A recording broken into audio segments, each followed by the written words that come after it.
Welcome to the cheating channel. My children and I reread the letter once more, and it seemed to say everything we wanted. My teenage children hugged me, and my daughter was the first to look up at me. "Dad, do you think she'll make the right choice?" she asked thoughtfully. That I frowned. "I hope so, for all of our sakes." My son looked at us. "That's unlikely," he said sadly. "Well, who knows? Your mother might come to her senses," I replied without much conviction. After saying that, we packed our bags and suitcases and headed to our house by the sea. We were planning to go there for the weekend, so now will it just be a move? We'll see. The cameras in the house were set up to capture everything happening inside, with a live feed accessible on my phone. 2 hours later, as we were unpacking our things, my phone notified me that there was someone in the house, specifically in the kitchen. The alarm had gone off and the remote camera activated. That we saw my wife reading the letter alone, and then we saw her collapse to the floor. The letter, to my future ex-wife, despite the fact that this past year or thereabouts has been difficult because of money and our problems. I'd like to think that we still had each other's backs. But it seems I was mistaken. For some time now, our kids have been telling me how distracted you've been. Honestly, I was so busy watching over the kids and handling all the issues at work that, I admit, I took my eye off the ball and should have noticed that something was wrong. Your family also saw how distant you were at our last family barbecue. Hell, everyone kept looking at you. But you ignored us all, focusing only on cooking and your phone. Your father kept asking me what was going on. And honestly, I didn't have an answer. When I tried to talk to you, it was like talking to a brick wall. Your sister spoke to me privately, and she told me about a man at your work, a man you seem to happily interact with, much younger and more fit. You don't talk to the kids, you don't talk to your parents, and even my parents are worried about you. I know my mother tried to speak with you, but she got no response. Right now, I'm away with the kids, combining a vacation with a business trip. The kids understand what I'm doing. The deal I'm working on is crucial for all of us. It secures our financial future, which, in turn, ensures we can do everything we want, fulfilling all our promises. However, the kids are old enough to understand that this could be where our paths may diverge. 25 years ago, you said yes when I asked you to marry me. From that day on, I've loved you with everything I have. I know I don't always express myself well, but I want to tell you here and now that my love for you is absolute. However, if you do something foolish, break your vows, and cross a line from which there's no return, then it's over between us. So the choice is yours. Stay faithful, and we can talk through and clarify what you want from our marriage. But whatever you decide, my one requirement, my non-negotiable demand, is loyalty. If you can't agree to that, then it's over between us.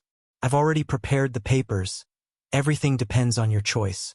Do what your heart tells you and, for heaven's sake, don't think with any other part of you that I know you have a date planned with your friend. If you sleep with him, then your entire family will be informed of our divorce, and yes, I will explain to them why. To everyone we know, I'll tell them why we're divorcing. Well, now it's all in your hands. I hope you'll pull your head out of the sand and send your boyfriend packing. But, as I've already said, if you sleep with him, you will ruin us all and destroy our marriage, alright? It's your choice. Choose wisely. Just so you know, I'll track down your boyfriend and make it clear to him that he needs to back off. And if he doesn't, he'll regret seducing a married woman. I won't admit to anything, but he may not look quite as handsome after I'm done with him. Your husband and children. At first, I was a little stunned. This wasn't supposed to happen. Seeing my wife faint wasn't part of my plan. I watched for a few more minutes, and finally, she moved and sat up. Then she slowly stood, and I saw tears streaming down her face. She picked up the letter again and reread it, seeming to snap back to reality, and then started shouting at herself loudly. "What a foolish, stupid creature you are. You damn idiot," she muttered to herself. She looked around the kitchen, and when she saw my wedding ring on the table, she cried out in pain. "What have I done? I'm such an idiot. I hope it's not too late," she continued, berating herself. Then there was a knock at the door. She turned and walked from the kitchen to the front door. On the way, as she passed by our set of kitchen knives, she picked up the largest one and headed toward the hallway. The hallway camera began recording, and I saw my wife open the door. A young man, likely around 20 years old, staggered through the entrance. He regained his balance and spread his arms wide. Bibi, I'm here now. Where's your little husband? My wife stepped up to him and pressed the knife to his throat. You have no idea what you've done. You've destroyed my marriage, and now it looks like most of my family will disown me. I was damn foolish. I gave in to your pressure, almost convincing myself I had the right to sleep with you. I'm such an idiot. Now everyone at work is probably laughing their heads off. A look of horror crossed his face. He had come to see his lover, but now he was standing face to face with the devil. Thank God I only kissed you, she said. When my husband speaks to me again as a husband or an ex-husband, I'll tell him how you tried to convince me I needed your big size. I'll tell him it took you a year just to finally persuade me to even consider sleeping with you once. He stepped forward, trying to push her away, but instead, my wife pressed the blade even deeper into his throat. I saw a thin stream of blood trickling down the blade. You bastard. I have nothing left to lose. My life is over, so slitting your throat will be quite satisfying. Once you bleed out, I'll cut off your manhood so you can enter hell as a eunuch. And now back away slowly, open the door and leave. And don't ever come near me at work or anywhere else. He slowly backed away, his trembling hand opening the door, then turned and almost ran down the driveway that I saw the door slam shut, and then my wife leaned against it, tears streaming down her face. Then she suddenly stood up and seemed to notice the evening dress she was wearing, one I hadn't bought her. She took the knife and sliced the dress, leaving herself in the black lace lingerie that I had bought her. She ran upstairs and the bedroom camera turned on. She went to my closet, picked out a shirt she had bought for me, put it on, then went to her own closet and put on an old pair of jeans. Then she started making a call. My phone rang, and of course it was my wife. Yes. Carol, how can I help you? I said without any emotion. Gary, I know you saw him in the house. I know you saw me nearly kill him, and Gary, God knows, would have gladly slit his throat. There was a manic edge in her voice. Carol, listen to me carefully. Our kids don't want their mother in prison, and they also don't want me in prison. I can see you're not thinking straight, so I'll tell you what to do. You're going to contact all our families and apologize to them for being a pain for the past year. Gary, yes, of course I'll do that. Gary, I'm so sorry. I've been such an idiot. You know, I didn't actually sleep with him, right? If I'd even suspected for a moment that you had actually slept with him, we wouldn't be having this conversation, I said with a tense voice. Now do as I say. Contact everyone we know and apologize to them, and tell them exactly why we're not together. I want everyone to know how foolish you've been. Yes, Gary, I'll do everything you said. Gary, just so you know, I really do love you, and if you want a divorce, I won't stand in your way. It's the least I can do. But please, don't erase me from your life. She ended the call and then proceeded to contact her family, my family, her coworkers, and then our friends.my phone went crazy, with 20 messages from friends and family, texts from my wife's colleagues, and various people I didn't even know. But the general message was the same. How foolish my wife was and how she could have done such a thing. My wife looked utterly shattered. It seemed that every person she spoke with struck her like a blow. Eventually, she just lay down, and I saw her lying still. I zoomed in and could see that she was barely breathing. That I sent a message to her phone. Don't give up.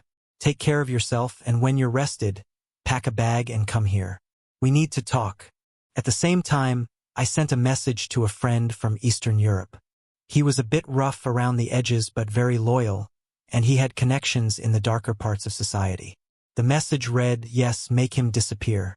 After he read it, I deleted the message and all traces of it from my phone. Only my friend and I knew that I had sent it. The intent of the text was clear enough. Carol arrived 3 hours later. She looked tired and sad but otherwise fine. As she stepped out of the car, the kids ran up to her and hugged her. Mom, thank you for finally choosing us. We all missed you, even Dad, though he won't admit it, said Alice, our daughter, glancing over at me. Our son, Martin, hesitated for a moment, then looked at me. I nodded, and he walked over to his mother and awkwardly hugged her before stepping back. Mom, it's good you're here. To be honest, we didn't expect you to threaten your boyfriend, he said with a smile. Carol didn't know what to say. She looked at me and opened her arms.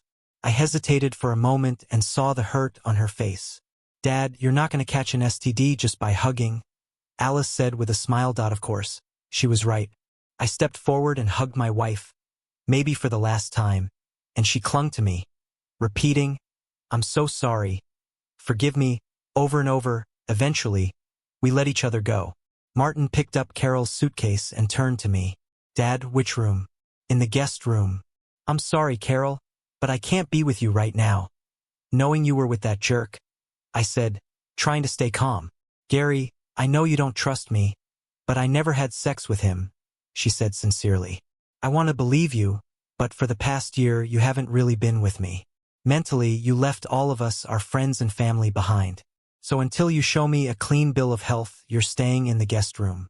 Just so you know, you can't just come back into our lives just because you threaten your boyfriend. I need more proof from you that you're the woman I married." "Gary, I'm so sorry. Is there really no hope for us?" Tears streamed down her face. "At this point, there's very little hope." "I'm sorry, Carol, but it's all up to you." I turned and walked into the house, then went to my study and closed the door. I shut my eyes and tried to gather my thoughts. One of the main problems was the lack of information, but tonight I would learn everything. That would allow me to choose one path or another. I woke up to the smell of bacon, eggs, and toasted bread. I got up and stretched. I checked my phone and saw many messages and voicemails. Most of them supported my actions, but one or two urged me to forgive my wife. Then I saw a series of messages from an unknown number, and the messages were clear. "No sex with your wife. They only kissed. He only touched her outer clothing, sometimes brushed against her bra. No love, he just wanted to sleep with her. He slept with other married women and enjoyed it. Your wife was the only one he didn't sleep with, she kept refusing. That jerk will never sleep with women again. His tool is gone. This started 6 months ago, and who knows what happened before that. Ask your wife. My advice? If you still love her, stay with her. Just my advice.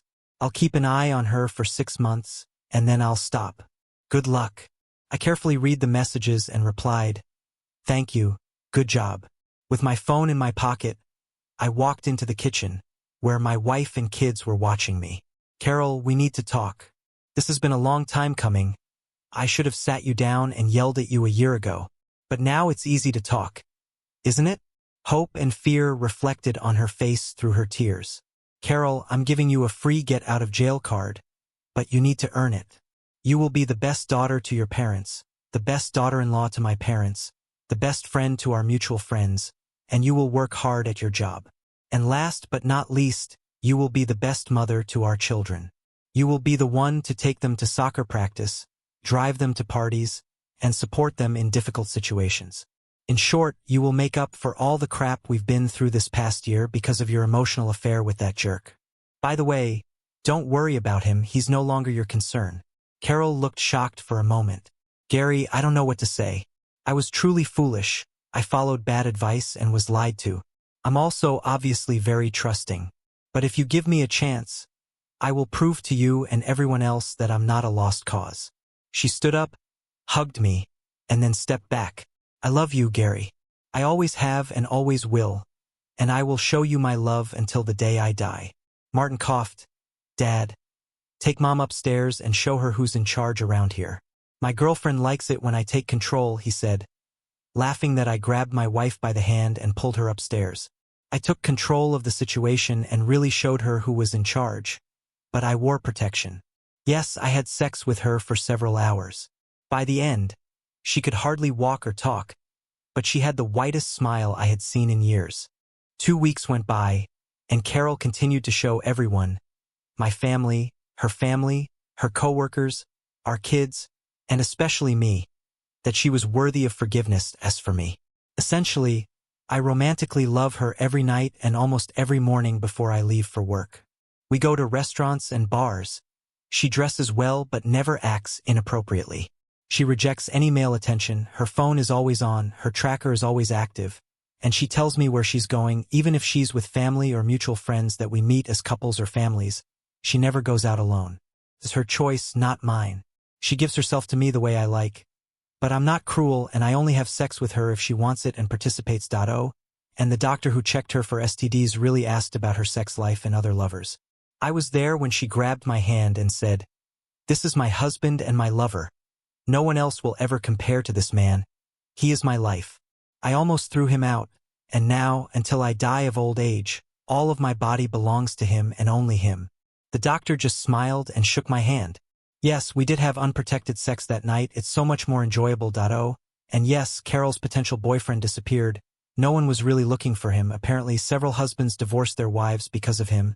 And, well, the police didn't do much since one of the affected husbands was an active police officer. Did he die a slow, painful death?